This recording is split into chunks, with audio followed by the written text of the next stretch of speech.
Hey everybody, this is Brother Kenneth yet again here in another episode of the Art of the Deals. This one's the Incubus and Succubus. Alright, so we're going to do this the best we can. One of the things I'm going to do is how do you invite? I'm not going to talk about the whole topic the whole time. I'm going to say, how do you invite one of these things in your life? And it's like, oh, I didn't invite it.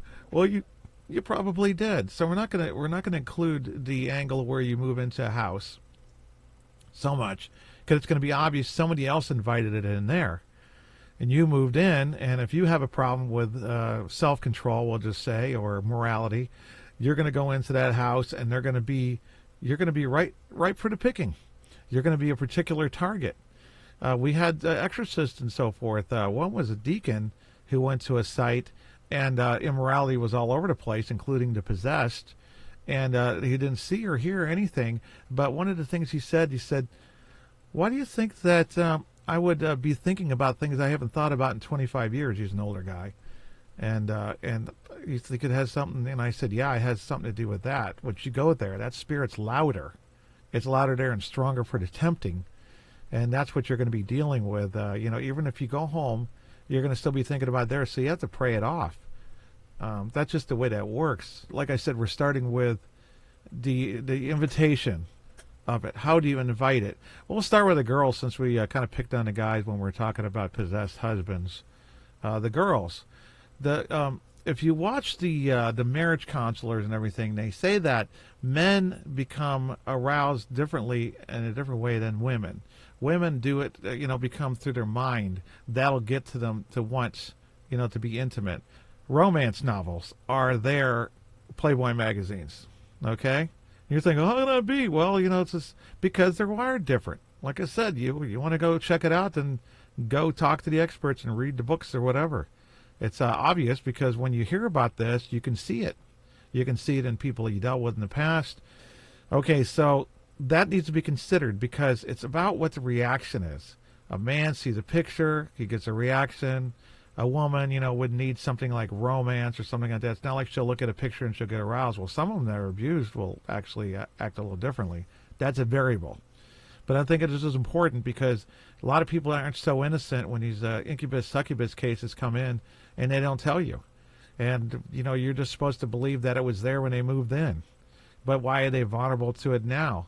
The younger people are going to be the default more than the old, I suppose. But that was an old deacon we talked about earlier, who was starting to get thoughts he hasn't had for 25 years. So a lot of people can be vulnerable, and they think they're not.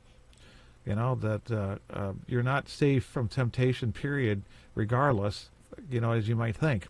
Okay, so on that, I'm not going to go anywhere further thing like come up with statistical proof. I could do a whole video on it if, someone needs it. But don't be stupid about this idea that you can read romance novels and you're not just as guilty as the guy who reads Playboy magazine or looks at them. It's not your eyes are still taking it in. Your imagination's being used, which is the goal.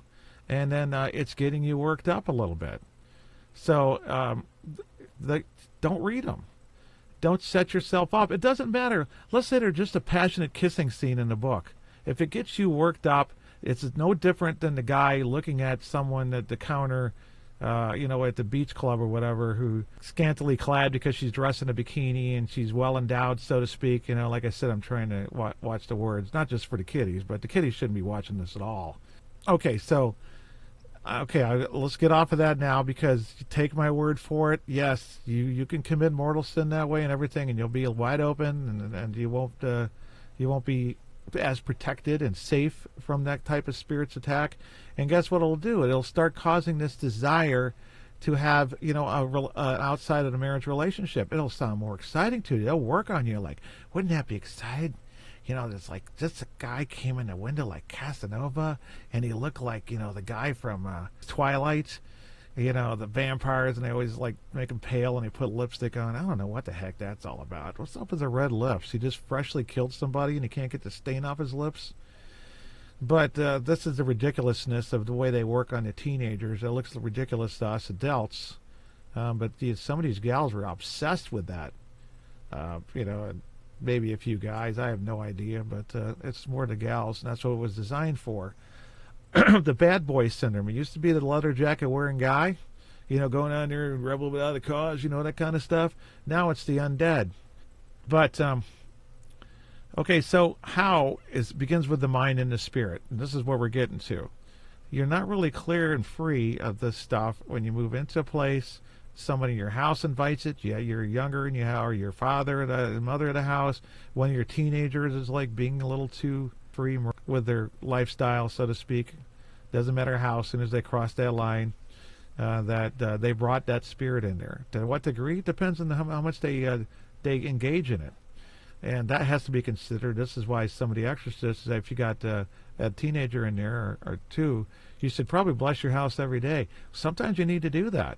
But what I would tell people on the side is we always like to offer solutions, not just frustrating symptoms and no answers for it, is that do the 3 Hail Marys prayer. You get your teenager to do that on a regular level, you're going to get them to cut off a great deal. Depends on their desire, too. If they keep getting exposed to things that are going to tempt them directly, that won't help as much. But for boys and girls, if they do the 3 Hail Marys prayer, where it ends in the back of it, it says, by your pure and immaculate conception, O Mary, make my body pure and my soul holy. That's one of the last prayers that are said, and there's a Hail Mary, and there's 3 separate distinct prayers. No one has an excuse not to do that prayer. The 3 Hail Marys prayer is a very powerful thing, and then if you're dealing with this stuff from, for whatever reason, because someone previously or currently in the house is engaging in activity that is immoral, and then succubus, incubus stir up because if someone's doing witchcraft in addition to that, they invited the spirit to their doorstep where it can just whisper through the door like, hey, why don't you go make yourself more presentable to that guy at school that's been eyeballing you, wink, wink. And it's at the door. But when she practices witchcraft, as an example, say it's a teenage girl, she practices it one night at the slumber party, or their friend does it and she does it and she allows it because she invited them in, then suddenly the spirits that at the door are going to be in the house. That determines what kind of haunting type of spirit, demon, will be there. So it's a spirit of immorality and impurity and so forth. And so that's a little bit what goes on there, especially if it comes from nothing. Okay, so that's the biggest invitational factor, and that's how it can come in. And it's you have to eliminate the other people in the house. The old scenario about boys hiding Playboy magazines under the mattresses. Mothers always find them. It's kind of funny. Or some shoebox under the bed, somewhere it's handy.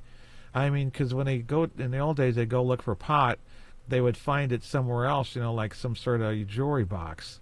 And she just opened a jewelry box, and then there's this bag of pot rolled up in a circle where, some necklaces would otherwise gone, stuck on the bottom of the drawer. Sometimes teenagers aren't so discreet. But the fact is, you got something going on with this other stuff, hiding the porn, obviously, for the boys. But the mothers, need to be aware, and the music too. Not to sound like a fuddy-duddy, but you notice the music? People have been complaining about that Christmas song, it's cold outside. You know that song? And it's like they banned it at some radio stations. So what? You got all these songs. Let's talk about songs, baby. They go way back. Why are these online? But these are factors, too. To list the music you'll listen to, you're going to be singing like in the old day big city nights, talk about one-night stands, rats round and round, It's all of those songs, I'm talking about the 80s songs that people sang along to in their cars or whatever. And they're singing the song of these, we're talking about mortal sins. I know people think it's fun to go out and have, one-night stands and all that kind of stuff. But teenagers doing that, or adults, do they really, close these doors up and what they watch on TV to the kids are exposed when they're younger? All these things can just affect the whole family, and they'll trickle down, from the father. If a father has a porn problem, he invited the spirit in, it's going to affect everybody. They're spirits of immorality. And that could be the Ouija board thing. We told us a few times already that it's funny when the teenager uses a Ouija board, the spirit they contact on there is always going to be a teenage, spirit. Pretend to be like, the guy who might be, teenagers get lonely, they don't know how to ask girls out. The guys don't, for example, and stuff. And it's this weird kind of social experiment in school. And so the spirit that they contact on the Ouija board for fun sometimes identifies itself as a teenage girl who used to live in the property. And you're starting this kind of like somewhere in time thing, minus Jane Seymour, of, you're wanting a relationship with a spirit. Because they might even narrow it down so much as to give you point you to an obituary with a picture. something like that. But it's happened, and it's a trap. It's a diabolical deception. It's what we call the great masquerade. Demons appearing as something that's going to manipulate you. A small child to the mother, I miss my mommy, and of course she'll fall for it, and she'll do and say things that give it invitation. Well, once the demon gets invitation through the Ouija board, whatever, and you got that spirit there too, and it may not necessarily be, a spirit of immorality and impurity, but that's the thing, that we don't know sometimes. You have to look at the underlining, like what's going on with the individual person who invited in.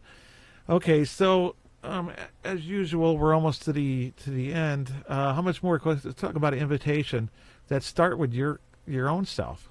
Don't be foolish about what you think is going to actually be a lure, a draw, what's immoral and what's not. Be aware of everybody in your house, because the kids, you feel in this way, or you're getting tempted more. You might have a kid in there who's really tempting, because they really work on them hard from the age of 12 up. That's what the poltergeist thing is often about, that energy is drawing demonics to party. And then if they pass that stage and that temptation, or they give into it, suddenly the poltergeist stuff stops. That's what's happened. Nobody really looked into that, and when it was like, it just mysteriously stops, like this Enfield poltergeist case. Did we really know that aspect about that girl? What was she feeling emotionally, spiritually, and mentally? Instead of going by that, and then one day it just stopped, or some sort of ground, like a little short psychic medium came in there and just said, go to the light or whatever, and everything's all solved. It doesn't work that way. They're here about us. It's not like, that they just do their activity without us there and is normal. It's all about us. That's what it is. It is. It's all about us and affecting us. And everything they're doing is designed to affect us. Okay, so how much more can I go on this? I'll just say God bless for now, and we can do a part 2 if you want. Put it in the comments, and like and share and subscribe. Share it with your friends, and your friends that are over 18 at least. They might even be struggling with this thing. The 3 Hail Marys prayer is very important advice. You know that when you get physically tempted and you're not even thinking about it, say the prayer, not just by your pure and immaculate conception, O Mary, make my body pure and my soul holy, but the key prayer is, O Mary, my mother, please preserve me from mortal sin this day. Bless yourself with holy water, and say that 3 times. And then you'll be surprised that some people get tempted in the middle of the night, because the people will get into a habit. And it could be with a person or anything. You go from one girlfriend or whatever to another, and it's always going to be like, when am I going to get some? And that prayer will help you, but you have to not want to fall into that trap and stay there, because it's like drugs. How are you going to get off drugs or alcohol addictions if you don't want to stop? Okay, consider all of that. But that prayer again, I'll just rewind it. The Hail Mary prayer, it's on our site. If you look for purity on our Swords of St. Michael site, there's in the menu items, there's prayers, and it says for purity. Go in there and say that. It might say, I'm thinking I'll make sure you put a link up that basically says Succubus, Incubus, and put this video up in their link too. But that's how simple it is, and people aren't even doing that. We'll probably talk another time about stages that says that there's a Succubus or Incubus trying to get into your life. Right there was just like a sort of preventative too. If people know what causes this phenomenon, what causes this, and what is the direct source of it, and what invites it in, that's the ground floor part of it, of solving it too, because we have to go to the source, and because putting a Band-Aid on something doesn't say how they got scraped to begin with. Keep that in mind. God bless everybody. We'll see you again, or rather you'll see me, or rather you'll see me, or rather you'll see me, or rather you'll see me, or rather you'll see me, or rather you'll see me.